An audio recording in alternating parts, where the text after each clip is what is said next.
Capítulo 1. El eco de los imperios olvidados. Piensa en esto. En algún punto de la historia hubo imperios que dominaron mares, controlaron rutas comerciales que movían más riqueza que las bolsas actuales y desarrollaron tecnologías que hoy nos parecerían imposibles, y sin embargo, desaparecieron. No por falta de poder, sino por no entender que el poder verdadero no está en la fuerza bruta, sino en la estrategia invisible. Este capítulo es una excavación en la mente de esas civilizaciones que jugaron ajedrez a escala planetaria, siglos antes de que el ajedrez existiera.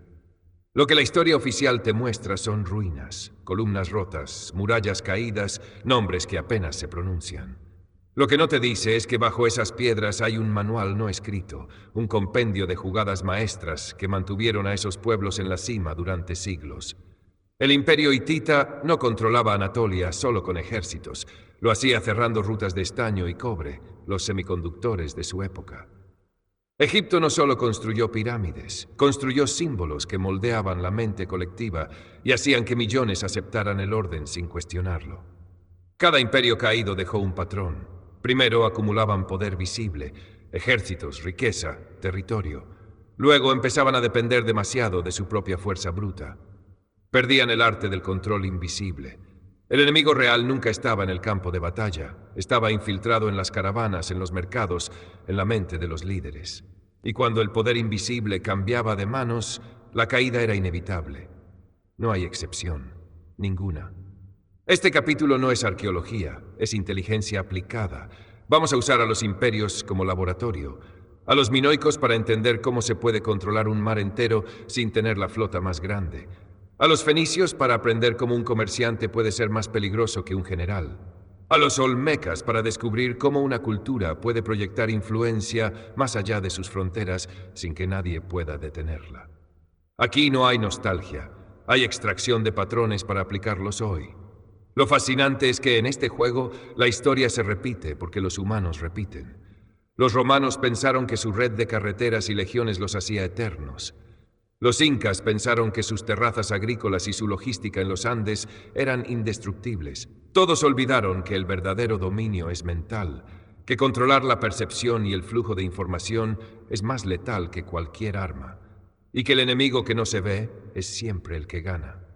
Al terminar este capítulo, tendrás un radar mental para detectar imperios en ascenso y en caída, incluso en el presente. Te darás cuenta de que las mismas jugadas que usaron civilizaciones hace miles de años están siendo aplicadas ahora por corporaciones, gobiernos y élites financieras. Y más importante, sabrás cómo usarlas tú, porque quien entiende el eco de los imperios olvidados entiende que la historia no es pasado, es un manual de guerra para el futuro. Si quieres, el año 1200 antes de nuestra era, y tú caminas por la ciudad de Ugarit, un puerto próspero en la costa oriental del Mediterráneo. El aire huele a sal y especias. Los barcos fenicios descargan madera de cedro, tinajas de aceite y cofres con lapislázuli de Afganistán. No hay soldados en las murallas, pero el verdadero ejército está trabajando aquí. Comerciantes, contadores, diplomáticos, espías disfrazados de mercaderes. En esos tiempos, la guerra silenciosa era un arte refinado. No consistía en invadir con tropas, sino en estrangular lentamente el oxígeno económico de tu enemigo. Lo hacías cerrándole rutas comerciales clave, comprando en secreto la lealtad de sus proveedores, o inundando su mercado con mercancía falsa para destruir la confianza en sus productos. El golpe era invisible, pero letal.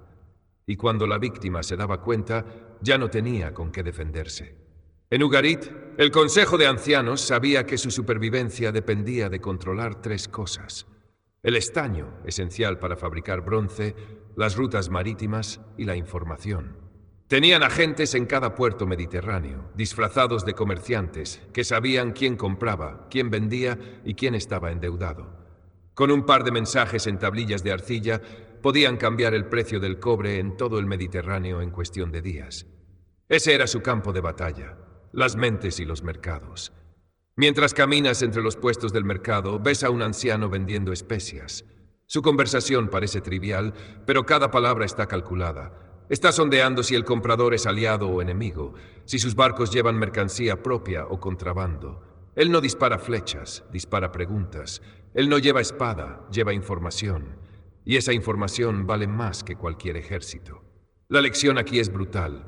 En la guerra silenciosa, el enemigo ni siquiera sabe que está en guerra hasta que ya ha perdido.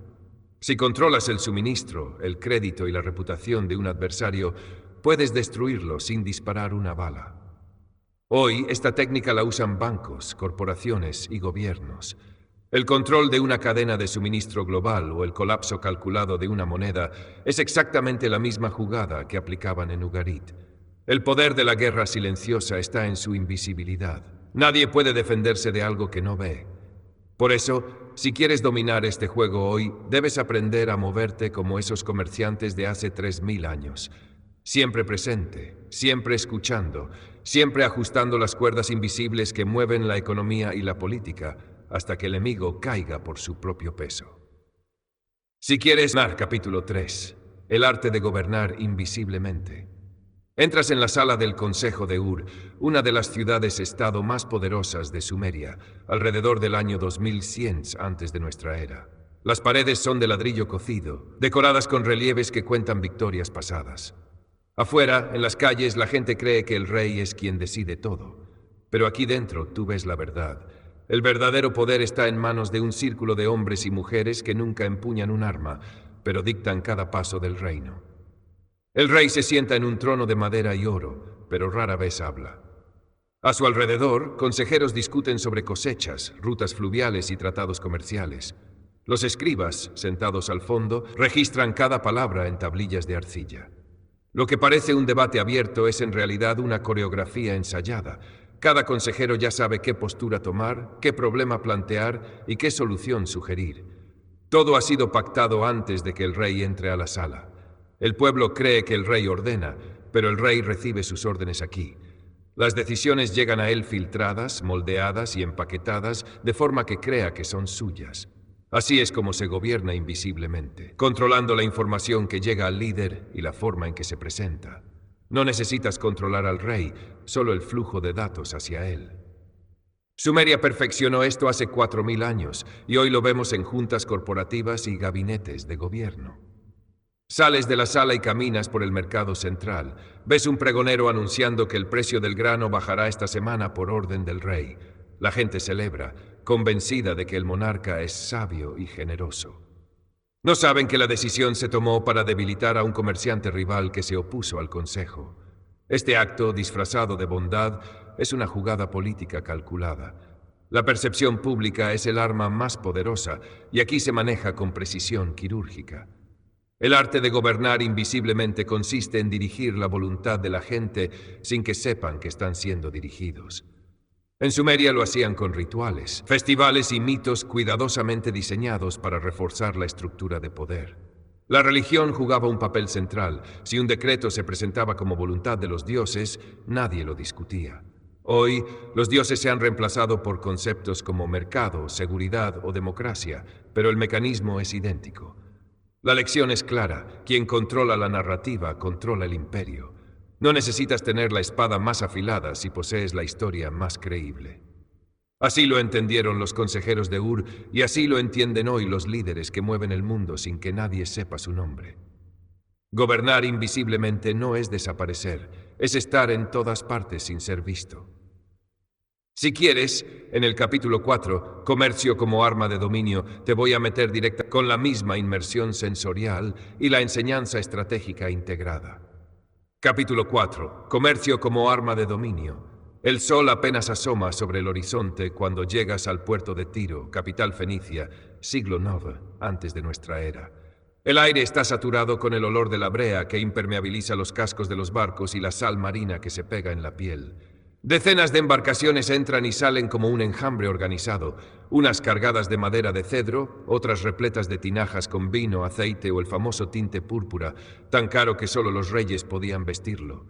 No hay ejército visible aquí, pero cada barco es una flecha y cada transacción es una batalla ganada. En este puerto no se comercia solo con objetos, sino con influencia. Los fenicios sabían que vender mercancías era la parte más superficial del juego. Lo que realmente negociaban eran alianzas, favores y deudas. Por eso, cada vez que un gobernante extranjero aceptaba mercancía fenicia, estaba aceptando también un compromiso implícito. Debía proteger las rutas, ofrecer privilegios portuarios o entregar información. El intercambio era el disfraz, la subordinación, el verdadero objetivo. Te abres paso entre marineros que descargan fardos de lino egipcio y ánforas de vino griego. Cerca de ti, un escriba anota cada transacción en tablillas de cera. No solo registra la mercancía, registra quién compró, qué pidió fiado y quién no pagó a tiempo. Esa información, acumulada en los archivos de Tiro, era más valiosa que cualquier cargamento. Con ella podían manipular precios, arruinar a un comerciante enemigo o apoderarse de un mercado entero sin disparar una flecha. La estrategia era simple y mortal: controlar las rutas de suministro. Si un rey extranjero se volvía hostil, no se le enviaba un ejército. Se le cortaba el flujo de bienes que mantenía a su pueblo satisfecho. Sin madera para sus barcos o sin aceite para sus lámparas, la estabilidad del reino se desmoronaba. La guerra era económica y el pueblo presionaba a su propio rey para que cediera. El comercio era la correa invisible con la que los fenicios guiaban a otros pueblos. Caminar por este puerto es como caminar por la bolsa de valores, pero en carne viva, gritos, gestos, códigos secretos entre mercaderes. Cada trato parece espontáneo, pero todos responden a una estrategia mayor. Los fenicios no solo vendían, creaban dependencia. Una vez que una ciudad probaba el tinte púrpura o el vidrio transparente, no podía prescindir de él. Y así, sin ejércitos, construyeron un imperio que se extendía de Siria a España.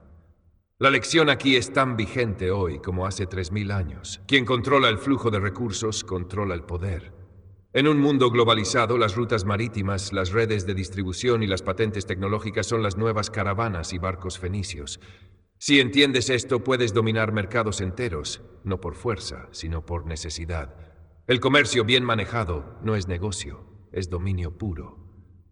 Si quieres, en el capítulo 5, el lenguaje como arma te llevaré a Alejandría, en la época en que la palabra escrita era la tecnología más poderosa del planeta y se usaba como herramienta para someter imperios enteros sin derramar sangre. ¿Quieres que pase a ese? Lenguaje como arma, manteniendo la narración vívida y la estrategia descarnada. Capítulo 5. El lenguaje como arma. Año 280 antes de nuestra era. Estás en Alejandría, Egipto, la ciudad más luminosa del mundo antiguo. El mar Mediterráneo golpea suavemente contra el muelle mientras una bruma ligera cubre el puerto. Al fondo, el faro de Alejandría, una de las 7 maravillas, guía a barcos de todo el mundo conocido hacia la joya intelectual de la época, la Biblioteca de Alejandría. Pero lo que sucede dentro de sus muros no es inocente. No es solo un santuario del conocimiento, es un arsenal. El lenguaje aquí no es un medio para comunicar, sino un arma para conquistar sin espada. Cuando entras, el olor a papiro recién copiado llena el aire. Escribes con cálamo, escuchando el suave rasguño sobre las hojas. Filólogos y traductores trabajan sin descanso. Cada barco que atraca en Alejandría tiene la obligación de entregar cualquier pergamino que transporte. Estos no se devuelven sin antes ser copiados. Así, la ciudad absorbe la información de todas las naciones. Quien posee las palabras, posee las ideas. Y quien posee las ideas, gobierna. Aquí aprendes que el lenguaje moldea la realidad. Los escribas, al traducir, alteran sutilmente significados. Una palabra cambiada puede alterar la ley. Un matiz nuevo puede reescribir la historia. Los reyes ptolemaicos entendían que cambiar la forma en que un pueblo hablaba era cambiar su forma de pensar. Por eso promovían el griego como lengua oficial del comercio y la ciencia, desplazando lentamente a los idiomas locales. El resultado: las culturas conquistadas terminaban pensando en la lengua de sus conquistadores. Caminas por una sala donde se estudian tratados de navegación fenicios, textos médicos indios y filosofía de la Grecia clásica. Los eruditos debaten, pero también deciden qué se publica, qué se oculta y qué se corrige. La censura aquí no es abierta, es elegante. Un texto incómodo puede ser archivado para futuras revisiones y jamás ver la luz. Esta es la guerra de la palabra: controlar lo que se sabe y cómo se sabe. El pueblo común no nota nada. Creen que la lengua oficial es progreso, que aprender griego es ascender socialmente. No ven que, al hacerlo, entregan su identidad y su memoria colectiva. Dentro de 2 generaciones, sus nietos no podrán leer los textos originales de su cultura y, por tanto, no podrán cuestionar la versión oficial. El conquistador ya no necesita soldados, solo necesita diccionarios y maestros. La lección es clara, el lenguaje no solo describe el mundo, lo define. Cambia las palabras y cambiarás la mente que las usa. Por eso, en todo poder real, siempre hay un esfuerzo sistemático por imponer una lengua, un estilo o un marco de referencia. Desde la Alejandría ptolemaica hasta las corporaciones modernas, la estrategia es la misma. Dominar el vocabulario es dominar el pensamiento, y quien domina el pensamiento gana la guerra antes de que empiece. Si quieres, en el capítulo 6, el tiempo como arma te voy a poner en una civilización que controlaba calendarios y relojes no como herramienta científica, sino como medio para someter y coordinar imperios enteros. Capítulo 6. El tiempo como arma. Te encuentras en el corazón de la ciudad de Teotihuacán, siglo III después de nuestra era. Las calzadas están llenas de comerciantes que vienen de todas partes de Mesoamérica. El sol brilla alto, pero aquí no se mide el día solo por su luz. El tiempo está codificado, controlado y manipulado como un recurso más valioso que el oro. En lo alto de la pirámide del sol, los sacerdotes no miran al cielo solo por devoción. Observan el movimiento del sol, la luna y las estrellas con una precisión que asusta. Sus calendarios no son simples herramientas agrícolas, son dispositivos de control social. El pueblo cree que las ceremonias, los mercados y hasta las guerras dependen de voluntades divinas, pero en realidad todo está calculado por quienes interpretan el tiempo. En la plaza central ves a la multitud reunida para un festival. Creen que es un día sagrado, elegido por los dioses para la prosperidad. No saben que esa fecha fue escogida porque las lluvias se aproximan y el ánimo del pueblo estará alto, ideal para anunciar nuevos tributos o alianzas políticas. El calendario es un guión invisible que decide cuándo la gente debe trabajar, descansar, celebrar o temer. Quien escribe ese guión controla las emociones colectivas. Te mueves por el mercado y escuchas a un mercader explicarle a un visitante que faltan 2 ciclos para que empiece la temporada de maíz. Esa frase parece inocente, pero revela algo clave. Todo el comercio se sincroniza con los calendarios oficiales. Si quieres vender en el momento óptimo, necesitas el permiso y el conocimiento de quienes manejan el tiempo. Si ellos alteran la cuenta, tu producción se arruina. No hay guerra más sutil que la que destruye tu cosecha sin tocarte. En las salas interiores de los templos, los códices guardan siglos de observaciones astronómicas. No todos pueden verlos. El conocimiento del tiempo es un privilegio restringido, porque quien predice eclipses o estaciones puede fingir que controla la voluntad de los dioses. Así, un eclipse total no es un fenómeno natural, se convierte en un mensaje político. El cielo avisa, obedezcan, proclama el sacerdote y nadie se atreve a dudar. La lección es tan vigente hoy como entonces. El tiempo es una herramienta de dominio. Desde los relojes que marcan las jornadas laborales hasta los calendarios fiscales que deciden cuándo pagas impuestos, controlar el tiempo es controlar la vida. En Teotihuacán lo entendieron de forma tan magistral que su calendario aún desconcierta a estudiosos modernos. No gobernaban con cadenas, sino con fechas. Y las fechas son cadenas invisibles que casi nadie intenta romper. En el capítulo 7, La fe como arma, voy a llevarte a Jerusalén en la época en que las creencias eran moldeadas para dirigir pueblos enteros y justificar imperios. ¿Quieres que Entendido. A partir de ahora, en el área de la lección voy a meter más profundidad, analogías potentes y verdades que golpeen directo, dejando al lector con esas frases que se clavan y no te sueltan, siempre respaldadas en la realidad histórica y estratégica. Aquí va la versión ampliada. Lección profunda. La fe como arma. La fe no es simplemente una creencia. Es el software invisible que programa la mente colectiva. Es la arquitectura de la obediencia disfrazada de esperanza. Cuando entiendes que una idea puede convertirse en un muro mental tan sólido que nadie se atreve a cruzar, entiendes el verdadero poder de la fe. No es la verdad lo que sostiene un imperio, sino la convicción que esa verdad genera. Piensa en la fe como un contrato social que no está escrito en leyes, sino en emociones y símbolos. Como una red neuronal gigantesca que conecta a millones sin que ellos sepan que forman parte de una misma mente. Un pueblo sin fe pierde su dirección, pero un pueblo con fe controlada puede ser dirigido como un rebaño invisible. Aquí está la paradoja.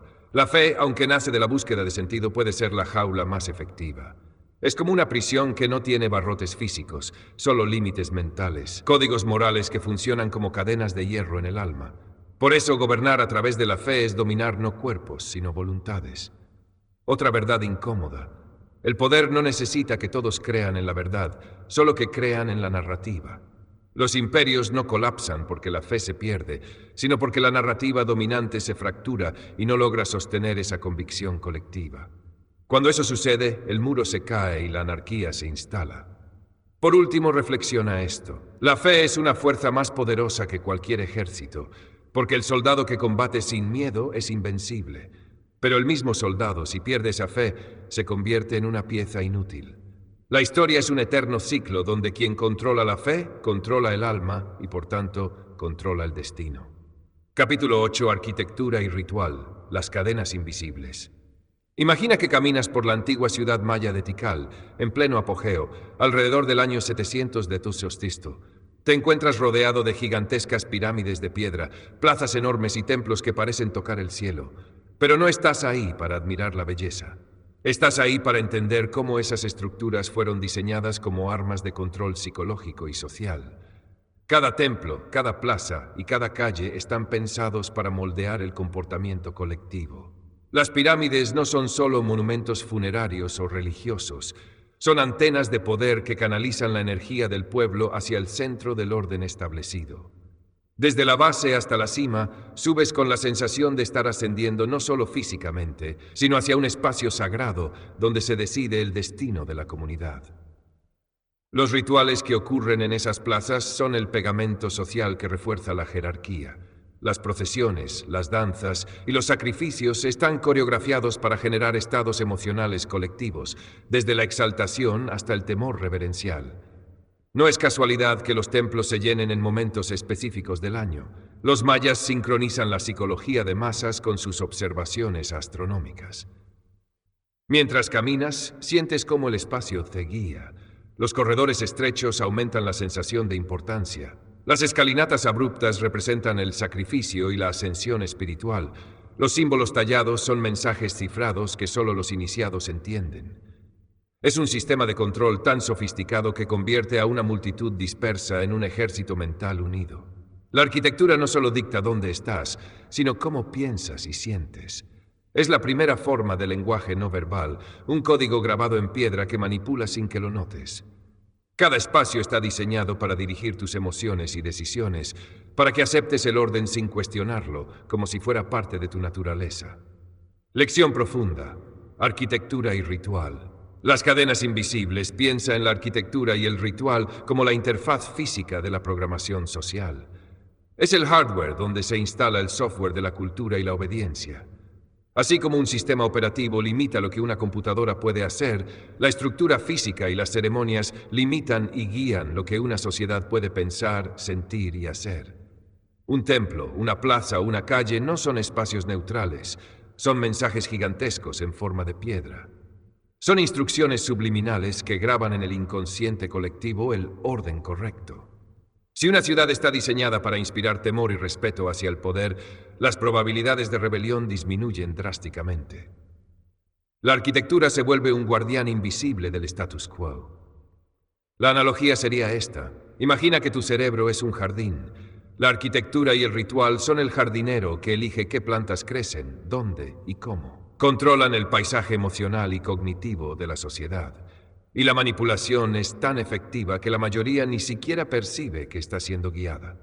En el mundo moderno, estas cadenas invisibles persisten, desde el diseño urbano que impulsa comportamientos específicos hasta los eventos masivos que sincronizan emociones colectivas. No se trata solo de construir edificios o organizar festivales, sino de construir realidades consensuadas. Recuerda siempre esto: quien controla el espacio y el tiempo, controla el alma del pueblo.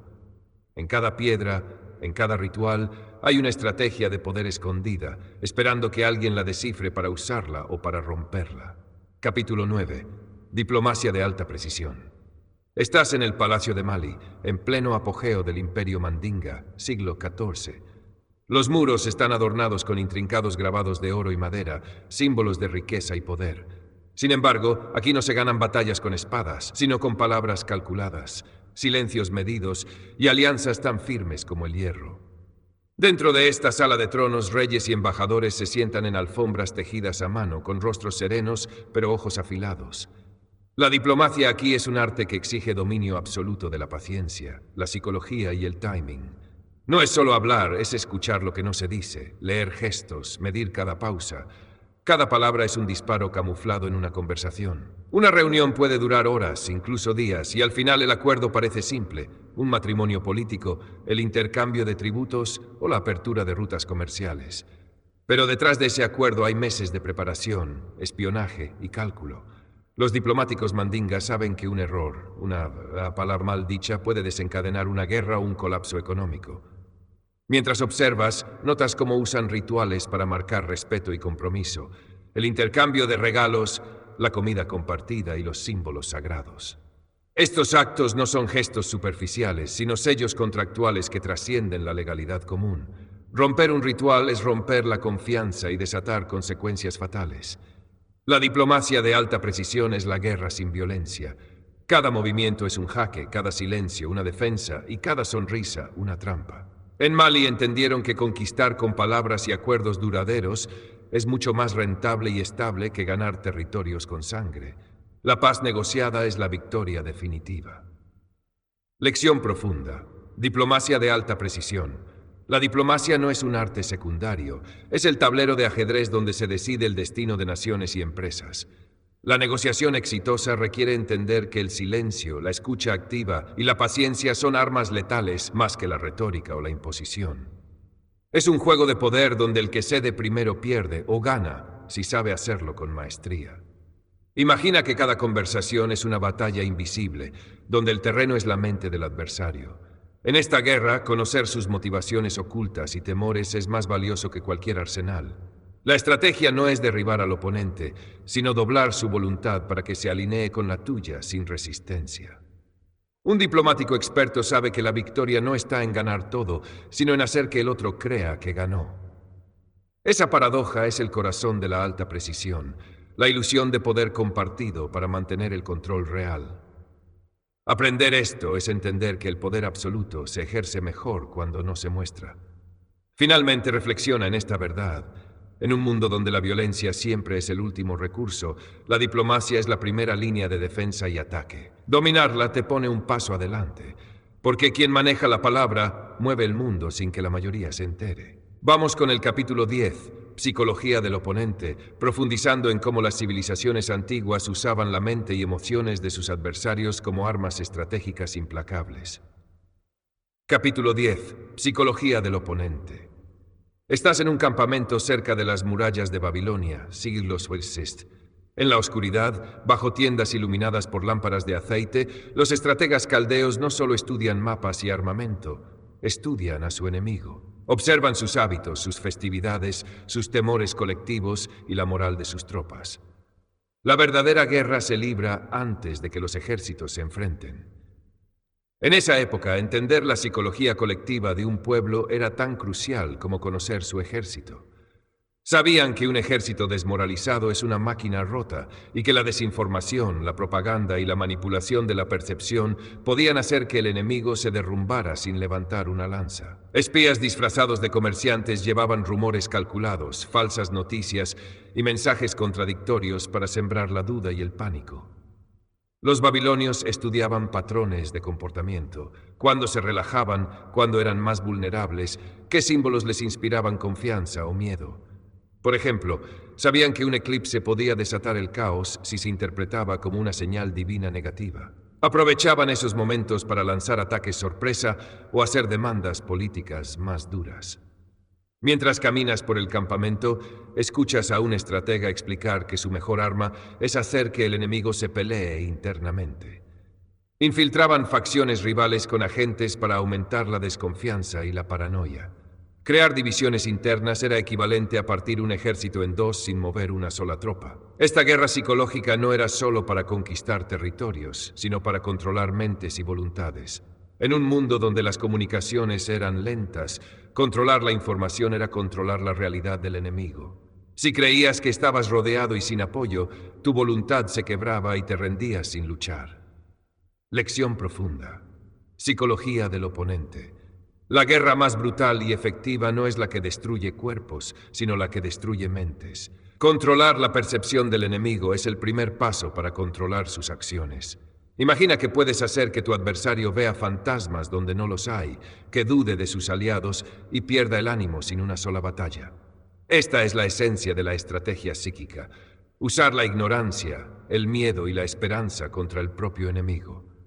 La verdad importa poco si puedes manipular la narrativa que ese enemigo cree real. No es diferente a cómo hoy en día se usan campañas de desinformación, fake news y manipulación de masas para debilitar adversarios políticos o económicos. Piensa en la psicología del oponente como un virus que se propaga silenciosamente, corrompiendo las defensas desde dentro. Quien la domina puede ganar sin gastar un centavo en armas ni perder un solo soldado. En los negocios, política o guerra, la clave es: no solo pelees con fuerza física o argumentos racionales, sino con el control total del terreno mental. La paradoja es que muchas veces el enemigo se vuelve prisionero de su propia mente. La duda, el miedo y la desconfianza son cadenas invisibles que atan más fuerte que cualquier prisión física. Conocer y aplicar esta verdad es como tener la llave maestra de cualquier conflicto. Perfecto. Cerramos con el capítulo 11, el legado oculto, estrategias para el presente y futuro. Un capítulo conecta toda la historia con las aplicaciones prácticas y la visión estratégica para hoy y el futuro. Capítulo 11, el legado oculto, estrategias para el presente y futuro. Has recorrido milenios en esta travesía, desde las ruinas de imperios extintos hasta las mentes que los moldearon. Ahora la pregunta crucial: ¿qué queda para ti? El conocimiento que heredaste no es una reliquia polvorienta, sino un manual vivo para dominar el juego del poder en cualquier época. El legado oculto de estas civilizaciones es la comprensión de que el verdadero dominio no se conquista con la fuerza visible, sino con la fuerza invisible. La estrategia, la manipulación de percepciones, el control del flujo de información y la gestión del tiempo y el espacio. Son principios eternos que las élites modernas usan para mantener su poder y expandirlo. Piensa en tu entorno actual: las redes sociales, los medios de comunicación, las finanzas globales, las políticas gubernamentales. Todo está interconectado por los mismos principios ancestrales que aprendiste aquí. Si sabes cómo funciona el poder invisible, puedes anticipar movimientos, detectar amenazas y crear alianzas estratégicas que te pongan en ventaja. No se trata de jugar limpio ni de ser políticamente correcto. Se trata de ser eficaz. Entender que en el juego del poder la ingenuidad es tu peor enemigo y la información es tu mejor arma. Hoy más que nunca, el poder está en manos de quienes controlan la narrativa, las emociones y las creencias colectivas. Pero también tienes la opción de romper el ciclo. Al comprender estas estrategias, puedes decidir no ser un peón, sino un jugador consciente. Puedes usar el conocimiento para protegerte de manipulaciones y construir sistemas más justos, o simplemente para ganar en el juego con claridad y fuerza. Recuerda, la historia no es un pasado muerto, sino una biblioteca abierta de tácticas y lecciones para quien quiera leer sin miedo.